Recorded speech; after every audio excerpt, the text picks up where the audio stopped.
तो फ्रेंड्स, जब भी आपको एंड्रोजेनिक एलोपेशिया होती है, जो भी आपकी एज है, like right from 15 years to 60 years, अगर आपके बाल पतले होते हैं तो इसको डायग्नोस करना इंपॉर्टेंट होता है। और कैसे डायग्नोस किया जा सकता है? डर्मास्कोपी से।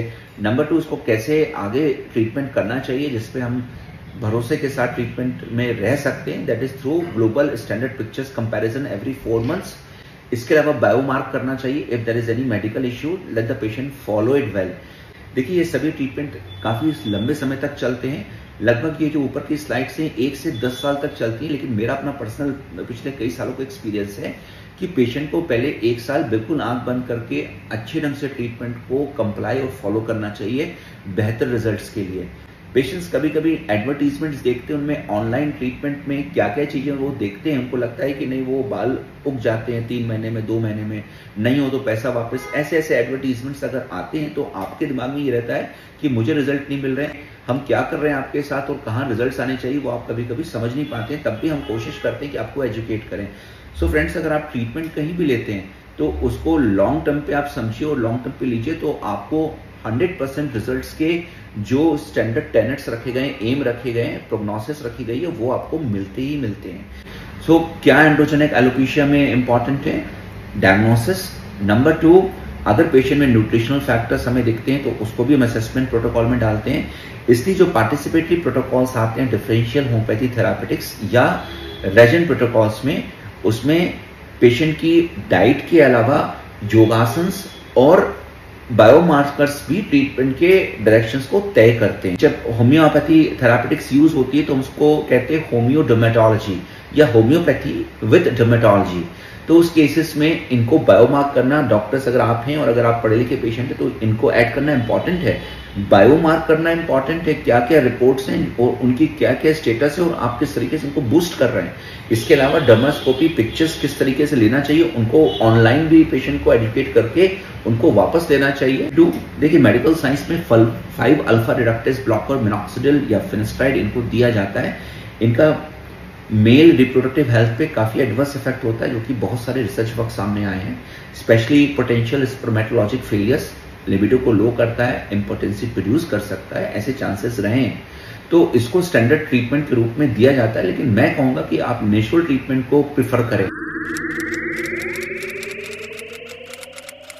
नेचुरल ट्रीटमेंट में जो डॉक्टर सत्संगीज में या होम्योपैथी में जो मेडिसिन बहुत बढ़िया वर्क करती हैं, उनमें से कुछ डाइल्यूशंस हैं और वो सेफ हैं आपके लिए। उसमें से thuja, acid phosphoricum, vinca minor, mercury sol, silicea, both in biochemic as well as in the potencies, phosphorus, lycopodium, ये कुछ ऐसे डाइल्यूशंस हैं जो कि सिमिलिमम और क्लिनिकल सिमिलिमम के रूप में थेरापेटिक्स में आपको दिए जा सकते हैं। बायोकेमिक सॉल्ट्स में लोकल एप्लीकेशंस कभी कभी KSX और सिलेक्स का हेल्प करता है अगर पेशेंट्स के स्किन काफी सेंसिटिव है। इसके अलावा सालिशिया 6X, नेट्राम्यूर, नेट्रमफॉस, कालीफॉस, इनके कॉम्बिनेशन अलग अलग लेवल पे एक्सलेंट वर्क करते हैं। मदर टिंचर के रूप में आप इंटरनल इंजेक्शन ले सकते हैं if your everything is fine as per my medical assessment. Jaborandi, echinacea, सेरोलेटर जिसको हम सेरेनोआ रिपेंस कहते हैं, इसका थोड़ा सा DHT ब्लॉकर इफेक्ट होता है, इसलिए हम पेशेंट्स को अक्सर डाइट में पंपकिन सीड्स रिकमेंड करते हैं। टर्मेरिक या, क्योंकि इनका माइल्ड एंड्रोजेनिक एलोपेशिया में DHT ब्लॉकर इफेक्ट देखा जाता है। और सेरेनोआ रिपेंस है सेरोलेटर जो होम्योपैथी मेडिसिन से बहुत सेफ है, इसको हम इंटरनल ले सकते हैं आप कुछ ड्रॉप्स तक, और सर पे भी लोकल एप्लीकेशन किया जा सकता है, इनके भी अच्छे रिजल्ट्स आते हैं। सो फ्रेंड्स, ओवरऑल अगर हम डर्मेटोलॉजिक असेसमेंट कर रहे हैं, पेशेंट को रेगुलर वो 3 महीने में एक बार OPD आ सकता है, या अगर वो मेरे शहर में नहीं रहता है और वो 1 in 6 months आता है मेरे पास, तो इनफ है अच्छे रिजल्ट्स के लिए। लेकिन ये शुरुआत में डॉक्यूमेंटेशन करना शुरुआत के 6 months में बहुत इंपॉर्टेंट है। बायोमार्क करना, एक डर्मास्कोपी करना। What I have spoken to you as a doctor is that medical treatment of hair loss is a medical condition, it requires to be diagnosed. और बहुत केयरफुली अगर आप इसको लेते हैं तो आपके मायूस होने के चांसेस मिनिमम होते हैं, क्योंकि आप भी मेहनत कर रहे हैं पार्टिसिपेट होकर और हम भी कर रहे हैं। आपको जो भी रिजल्ट्स मिलेंगे उस पर आपको कॉन्फिडेंस रहेगा। लेकिन अगर आप ओवर द काउंटर ट्रीटमेंट लेते हैं फ्रेंड्स, तो इतने हाई एक्सपेक्टेशंस वो आपके अंदर डालते हैं to sell the product, to sell their thought process, कि आपका एक्सपेक्टेशन बहुत हाई होता है और आप उस एक्सपेक्टेशन के साथ जब मायूस होते हैं तो अल्टीमेटली आपका विश्वास आपके बालों के और ट्रीटमेंट के साथ कम होता है और आपका डिप्रेशन और सेल्फ डेप्रेसिएशन बढ़ता है। ये एक मनोवैज्ञानिक फैक्ट है जिसको मैंने नहीं, इसका वर्क हो चुके हैं, रिसर्च वर्क हो रही है इसके ऊपर। इससे androgenic alopecia is as important that any other disease and should be taken very seriously by patient and doctor has to take full interest in the treatment। अगर ऐसे केसेस आते हैं तो आप 4 या 5 एक दिन में ओपीडी में देख सकते हैं, आप 50-60 पेशेंट नहीं देख सकते हैं। तो फ्रेंड्स, अगर इस लेवल पे अगर आपका कन्विक्शन है और आपके डॉक्टर आप में इन्वॉल्व होकर पार्टिसिपेटरी प्रोटोकॉल या ट्रीटमेंट रेजिम बना रहे हैं और इसको 6 महीने 8 महीने में चेक कर रहे हैं, तो समय के साथ आपको जरूर बेहतर रिजल्ट मिलेंगे। पिछले 20 सालों में एंड्रोजेनिक एलोपेशिया के रिजल्ट्स बहुत अच्छे आए हैं, चाहे आप जो भी पद्धति के ट्रीटमेंट लें।